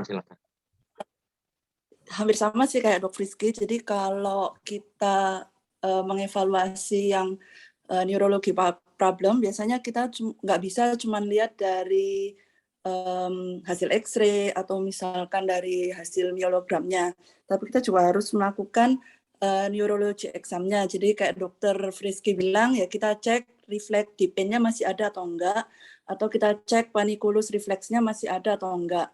Kalau memang nggak ada sama sekali, biasanya kita info ke ownernya. Paling enggak untuk mencoba akupunktur itu bisa di-try sampai 5 kali treatment, itu ada improvement enggak? Karena kalau sudah paralisis grade 5, biasanya kan kalau dia sudah putus sama sekali tidak ada deep pain, itu kan dia paralisa grade 5. Itu biasanya agak susah, Dok, dengan akupunktur. Gitu, Dok. Oke, terima kasih Dok Sela. Mau nambahin Dok Winol, silakan Dok. Iya, maksudnya untuk determine diagnosisnya juga ya nggak bisa main-main gitu ya, harus ikutin semua session yang ada di IATCVM ya nggak sih? Oh, panjang memang. Ya, Saya pernah baca bukunya, bacanya aja pusing, apalagi ikutin. Jadi intinya kayak semua modalitas yang kita punya, maksudnya yang sudah kita pelajari di kampus, terus misalnya CE-CE yang diikuti gitu, maksudnya jangan sampai dihilangkan gitu. Jadi jangan hanya fokus pada salah satu, jangan hanya Western, jangan hanya Eastern, tapi kalau bisa dikombin semua. Karena dengan banyaknya modalitas yang kita punya, jadi pendekatannya lebih komprehensif untuk pasien kita, Dok. Jadi lebih akurat gitu. Kira-kira jadi punya alternatif gitu. Kalau misalnya it doesn't work with this, kita bisa coba yang lain gitu. betul. Dan ini karena di podcast ini juga hanya introduction to veterinary acupuncture, ya nanti buat teman-teman kolega yang ingin belajar lebih dalam lagi, langsung aja ikutin kegiatannya IIT CVM ya. Itu infonya ada di Instagram semua, kecuali nanti suatu waktu ternyata IIT CVM berkolaborasi bersama Dr. Birfecio untuk bikin join session itu kayak keren juga tuh. Kalau boleh Dok, Workshop. pengen tahu misalnya Dok Winol, kalau boleh pengen tahu teman-teman di yang hadir hari ini, kira-kira apa sih yang pengen kalian tahu tentang veterinary acupuncture? Maksudnya kira-kira kalau misalnya ada lagi nih podcast Dokter B tentang acupuncture, apa sih topiknya yang pengen banget dibahas gitu? Fundamental nggak sih, Dok Kiki? Fundamental tuh banyak banget, Dok Winol, satu buku. Nah itu. Tebel. Itu dibikin webinar series gitu. Jadi kita kayak misalnya seminggu sekali berapa topik gitu. Kayak yang sebelumnya misalnya Dok Dika ada yang tentang dermatologi, ada seri 1, 2, 3 sampai 7. Nah, ini yang fundamentalnya kita bikin series juga. Kayaknya oke sih. Tuh fundamental series tuh kata Dok Ari juga. Di university dong ya. Dok Ari ikutan enggak, tetap bawa tetap dari ini ya IIT CVM-nya. Kita cuman IO-nya aja. Gitu. Jadi ntar lewat circle kita mungkin bakal banyak juga nih yang bisa ikutan nih. Karena followers Instagramnya udah 3.500 loh. Kelas konten, iya 350, wih gila. Gokil sih, keren sih. Ini sambil ngerayu nih Dok Kiki, Dok Zita, Dok Sela, Dok Emi ya. Kalau mau kolaborasi nih boleh nih. Dok Zita ada nyaranin nih. Siap. Emergency acupuncture, Dok. Emergency acupuncture. Oh, emergency acupuncture. Oh, boleh, siap. Dok Zita mau apa aja? Dijadwalkan, Dok. Pasti udah. Oke, tadi kalau yang beberapa komen sih, ya ini emergency acupuncture. Mungkin tadi ada anestesia acupuncture sama herbalnya juga kayaknya banyak yang komen juga tadi tuh. Iya, kalau yang anestesia acupuncture itu Dokter Emi biasanya melakukan, Dok. Cuma biasanya itu masuknya ke advance acupuncture. Jadi kalau nggak punya basic ya rada susah juga nanti pahaminnya ya. Jadi harus tahu harus tahu basicnya dulu gitu, karena ibaratnya lebih complicated ilmunya gitu. Yes. Jadi kalau pun teman dikasih yang survei aja juga mungkin nggak akan terlalu aplikatif ya. Iya, karena sebetulnya untuk akupuntur yang Pertama tahu basicnya, tahu konsepnya gitu. Yang kedua adalah tahu cara mendiagnosanya. Yang ketiga, hafal aku poinnya. Kelas advance harus CPA dulu. Wah, tuh. Jauh, nggak bisa di sini, nggak bisa di sini. Bingung nih. Ya udah deh, langsung aja deh ke Instagramnya IIT-CPM ya. Halo, dokter kolega yang berminat untuk memperdalam acupuncture ini. Kita angkat tangan. Saya ini susah. Kita mengenalkan aja Dok Bino, jadi Yes. biar Iya. nanti kolega yang jalan sendiri ke sana ya. Mm-mm. Oke, baik. Dengan ini sesi tanya jawab sudah selesai. Dok Rizky, terima kasih sudah menjawab semua pertanyaan, sudah disapu bersih semua. Dan terima kasih juga kepada Dok Emi, Dok Zita, dan juga Dok Sela tadi ya udah ikutan membantu dalam diskusi kali ini. Dengan ini sesi tanya jawab saya akhiri. Assalamualaikum warahmatullahi wabarakatuh. Saya kembalikan kepada Dok Affi. Silakan Dok. Terima kasih Dok Putra. Baik, terima kasih pada kolega kita, saya Dr. Putra yang sudah menglead sesi Q&A. Tidak terasa ya, sudah 2 jam lebih kita bersama dalam sesi podcast kali ini. Dan kita sudah tiba di penghujung acara. Nah, sebelum kita menutup acara, kita masih punya satu sesi nih, closing statement dulu dari Dr. Rizky. Mungkin Dok, persilahkan. Apa Dok nih? Aduh, aku tidak biasa closing statement. Jadi kalau pesan saya sih Dok sebetulnya, veterinary acupuncture itu cuma salah satu modalitis yang bisa kita lakukan untuk men-treat pasien-pasien kita. Tapi tetap karena kita itu dokter hewan yang basicnya adalah Western atau conventional medicine, jadi Western medicine-nya jangan dilupakan karena orthopedic sama neurological exam itu adalah bagian dari Western medicine.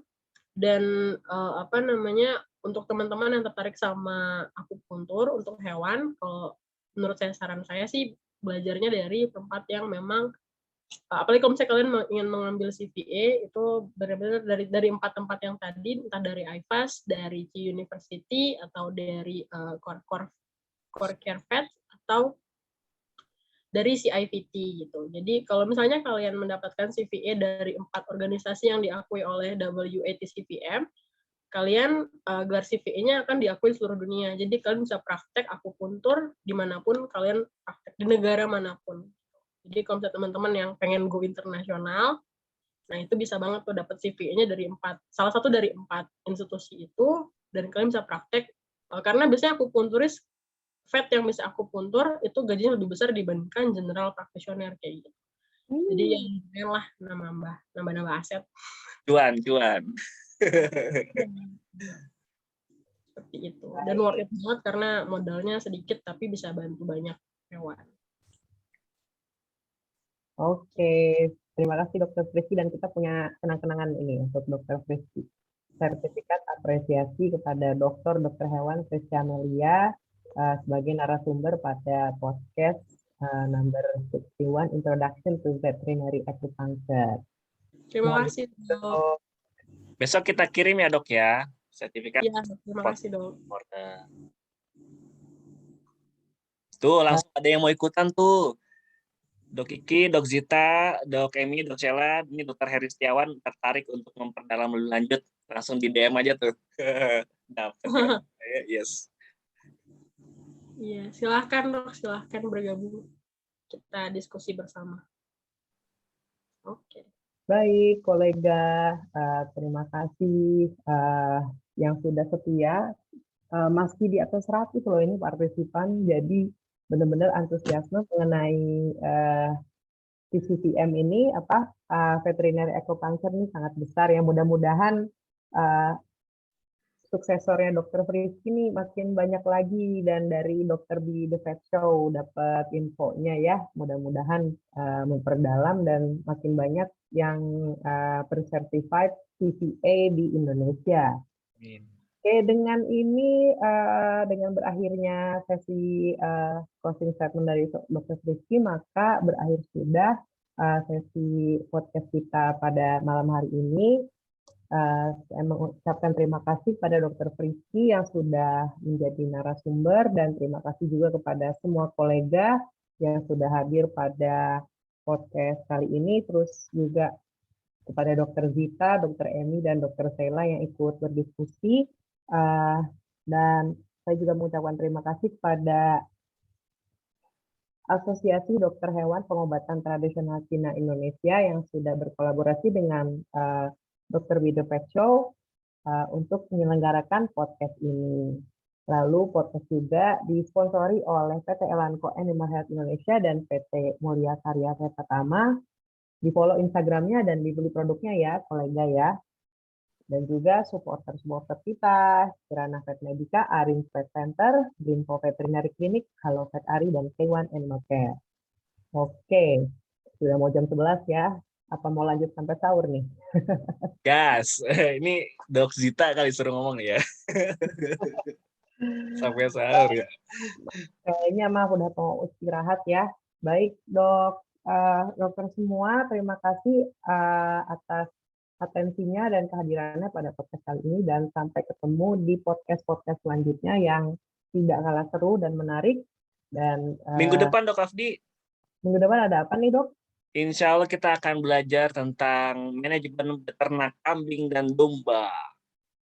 Nah, tuh dari akupuntur pindahnya langsung ke manajemen kambing dan domba. Jadi jangan sampai ketinggalan ya acara Dokter Di karena kami selalu menghadirkan acara-acara yang menarik untuk kolega semuanya.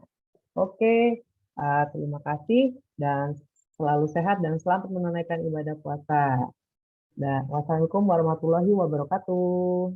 Waalaikumsalam warahmatullahi wabarakatuh. Thank you Dok Afdi, Dok Putra, Dok Kiki, Dok Zita, Dok Emi, Dok Cela, dan semuanya.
Sisa waktunya tinggal 30 detik. Ya, Chef.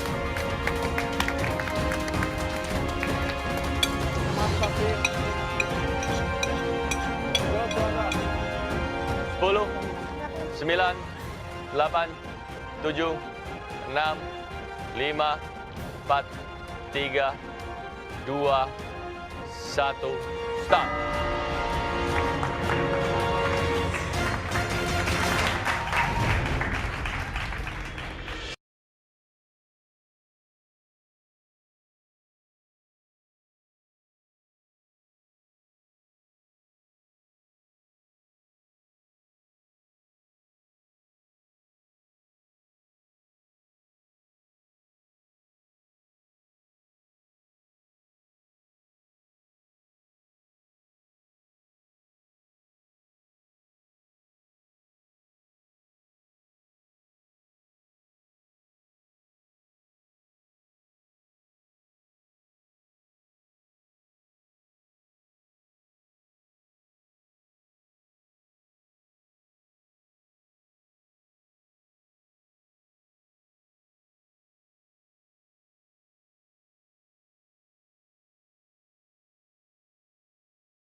Standing here in an empty room, I saw you there and my blood ran cold. Take me back to the last September, don't know how I ever let you go. I was thinking no better, you were walking, getting close.